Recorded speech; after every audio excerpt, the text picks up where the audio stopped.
একটি হাসপাতালের করিডোর। রাত তখন প্রায় ২টা। একজন মধ্যবয়স্ক মানুষ বেঞ্চে বসে আছেন, মাথা নিচু, চোখে ঘুম নেই, হাতে একটি পুরনো ফাইল। ফাইলের ভেতর চাকরির আবেদনপত্র। কয়েক ডজন ইন্টারভিউ দিয়েছেন, কোথাও কোনো সুযোগ হয়নি। বাড়িতে বৃদ্ধ মা, স্ত্রী, ২ সন্তান। লোকটি হঠাৎ নিজের মনে বললেন, হে আল্লাহ, আমি কি আমার পরিবারের জন্য বোঝা হয়ে গিয়েছি? এই একটি প্রশ্ন আজ লক্ষ লক্ষ মানুষের বুকের ভেতর লুকিয়ে আছে। কেউ মুখ খুলে বলে না, কেউ সামাজিক যোগাযোগ মাধ্যমে লিখে না, কেউ মানুষের সামনে প্রকাশ করে না, কিন্তু রাতে বালিশে মাথা রাখলে বুকের গভীর থেকে একটি দীর্ঘশ্বাস বের হয়ে আসে। আমি কি আমার পরিবারকে হতাশ করছি? প্রিয় দর্শক, আজকের আলোচনা তাদের জন্য যারা চেষ্টা করছে কিন্তু ফল পাচ্ছে না, যারা পরিবারের জন্য যুদ্ধ করছে কিন্তু জয় দেখতে পাচ্ছে না, যারা মানুষের সামনে হাসছে কিন্তু একা হলে কাঁদছে। আজ আমি আপনাদের একটি সত্য কথা বলবো। হয়তো আপনি ব্যর্থ নন, হয়তো আপনি শুধু এমন একটি যুদ্ধের মধ্যে আছেন যার ফলাফল এখনও রব্বুল আলামিন প্রকাশ করেন নাই। আজ আমরা এমন একটি যুগে বাস করছি যেখানে মানুষের মূল্যবোধ নির্ধারণ করা হয় আয় দিয়ে। চাকরি আছে, আপনি সফল; বাড়ি আছে, আপনি সফল; গাড়ি আছে, বিদেশে থাকেন। এগুলো হচ্ছে সফলতার সংজ্ঞা। কিন্তু প্রশ্ন হলো, এই সংজ্ঞা কি আল্লাহ তাআলা দিয়েছেন? কোরআন খুলে দেখুন, আল্লাহ একথা কখনো বলেননি যার ব্যাংক ব্যালেন্স বেশি সে আমার কাছে বেশি সম্মানিত। এমন কথা আল্লাহ কখনো বলে নাই। বরং আল্লাহ বলেছেন, ইন্না আকরামাকুম ইনদাল্লাহি আতকাকুম। আল্লাহ বলেন, আমার কাছে সবচেয়ে সম্মানিত সেই ব্যক্তি যে সবচেয়ে বেশি তাকওয়াবান। একবার চিন্তা করুন তো, যে ব্যক্তি 5 ওয়াক্ত নামাজ আদায় করে, হারাম থেকে বেঁচে চলে, বাবা মায়ের সেবা করে, সন্তানের জন্য হালাল রিজিকের ব্যবস্থা করে, কিন্তু অর্থনৈতিকভাবে সংগ্রাম করছে, সে কি আল্লাহর কাছে ব্যর্থ? কখনোই না। হযরত আইয়ুব আলাইহিস সালামের গল্প আমাদেরকে কি শেখায়? যখন মানুষ নিজেকে ব্যর্থ মনে করে, তখন তার আইয়ুব আলাইহিস সালামের জীবনী পড়া উচিত। একদিন তিনি ছিলেন ধনী, সম্মানিত, প্রভাবশালী, সন্তান সন্ততিতে পরিপূর্ণ।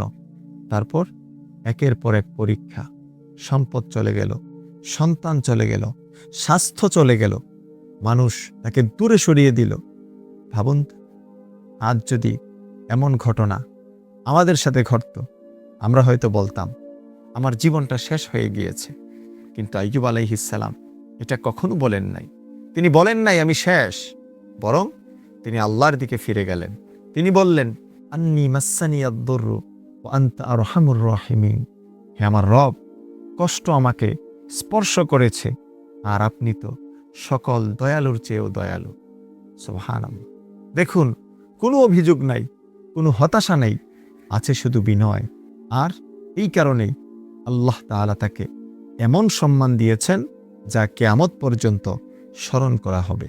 আজ আমরা কয়েক মাস কষ্ট পেলেই ভাবি সব শেষ হয়ে গিয়েছে, কিন্তু আল্লাহর পরিকল্পনা কখনো শেষ হয় না।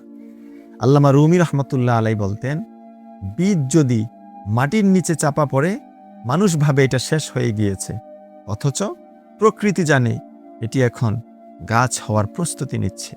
আপনার বর্তমান অবস্থা হয়তো সেই বীজের মতো। আপনি নিজেকে চাপা পড়া মনে করছেন, কিন্তু আল্লাহ তাআলা হয়তো আপনাকে প্রস্তুত করছেন। একটি ছেলে একদিন তার মাকে জিজ্ঞেস করলো, মা, তুমি কি মনে করো আমি ব্যর্থ? মা কিছুক্ষণ চুপ করে রইলেন, তারপর বললেন, তুই যখন ছোট ছিলি, অসুস্থ হলে আমি রাত জেগে তোর পাশে বসে থাকতাম। তখন আমি শুধু চাইতাম তুই বেঁচে থাক। আজও আমি সেটাই চাই। তুই কোটি টাকা আয় করলি কিনা সেটা আমার প্রথম চিন্তা নয়।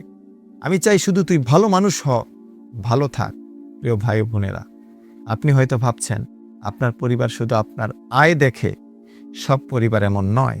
অনেক সময় তারা আপনার সততা, চরিত্র, সংগ্রাম এবং চেষ্টা দেখে। রাসূল আরবি সাল্লাল্লাহু আলাইহি ওয়াসাল্লাম বলেন, উনজুরু ইলা মান হুয়া আসফালা মিনকুম ওয়ালা তানজুরু ইলা মান হুয়া ফাওকাকুম। নবীজি বলেন, তোমরা তোমাদের চেয়ে নিচের অবস্থার মানুষের দিকে তাকাও, উপরের দিকে তাকিও না। আজ যদি আপনি হাসপাতালে যান, এমন মানুষ দেখবেন যারা শুধু একটি সুস্থ নিঃশ্বাসের জন্য সব কিছু উজাড় করে দিতে প্রস্তুত আছে। এমন মানুষ দেখবেন যারা একটিমাত্র সন্তান চায়।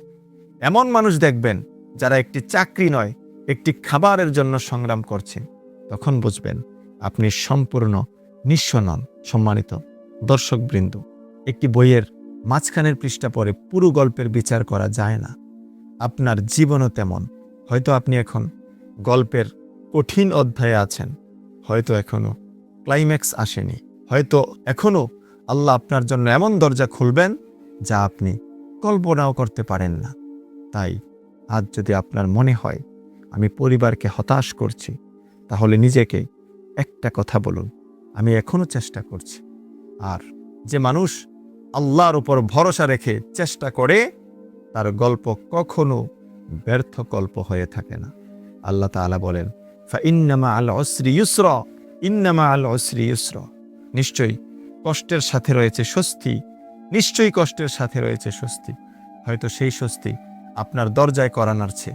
হয়তো আল্লাহ তাআলা আপনার জন্য এমন কিছু লিখে রেখেছেন যা আপনার সমস্ত কান্নার মূল্য পরিশোধ করে দেবে। তাই ভেঙে পড়বেন না। আল্লাহ এখনো আপনার রব। আল্লাহ কাউকে নিরাশ করে না। আল্লাহ তাআলা আমাদের সবাইকে ধৈর্য ধারণ করার তৌফিক দান করুক।